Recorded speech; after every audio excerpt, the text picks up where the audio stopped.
Resolution introduced by my good friend, Representative Sherman, is an excellent measure that solidifies this body's already strong bipartisan support for the people of India as they recover from this most recent wave of COVID-19 infections. It urges the administration to continue facilitating much-needed assistance. We're all saddened by the devastating impact of COVID-19 and what it already has had on the Indian people. Beginning in March 21, India started to experience a surge of COVID-19 cases and deaths. Indians from all backgrounds, young and old, urban and rural, have been touched by this pandemic. With infections rising at an alarming rate, the healthcare system struggled to provide care to all those infected, and medical supply shortages were reported across the country. Harrowing images depicted the devastation that COVID-19 caused, from family members looking for hospital beds and medical supplies to funeral pyres burning nonstop, 24 hours a day, to ensure the last rites of the many people who have passed. And I'm pleased with the Biden administration's swift response, sending much-needed medical supplies to India.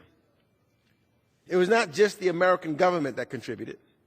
We witnessed many in the Indian-American community and the United States private sector rally support to get critical supplies to India. We now see COVID-19 cases starting to come down, but we cannot let our guard down. We must do more to prepare for a potential new wave of infections. It's important to recognize that none of us will be safe until all of us are safe. The pandemic continues to highlight the important role of India in combating this disease globally. Its role in the global medical manufacturing supply chain is critical to defeating this pandemic.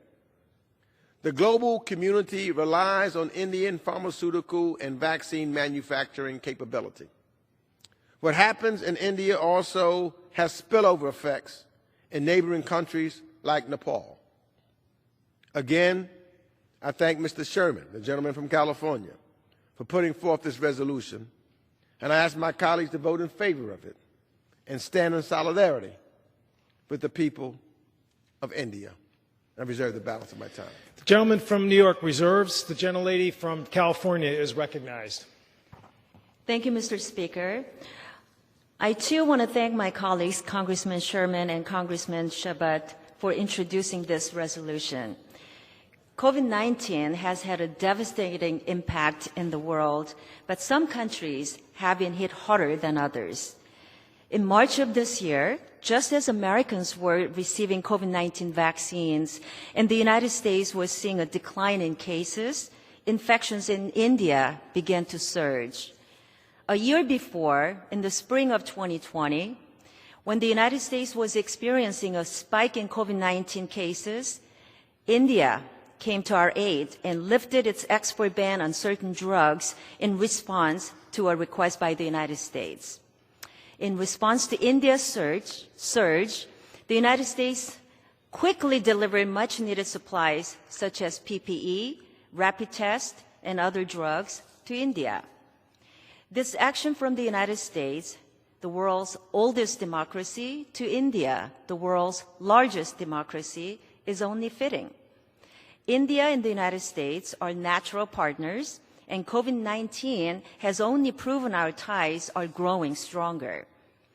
This resolution further shows the House stands with the people of India as they work to stem the spread of COVID-19 throughout India. So I urge my colleagues to support this resolution, and I reserve the balance of my time. The gentlelady from California reserves. The gentleman from New York is recognized. Yeah, Mr. Speaker, I'm proud to yield 5 minutes to a very valued member of the House Foreign Affairs Committee, the gentleman from California, my good friend, Mr. Sherman.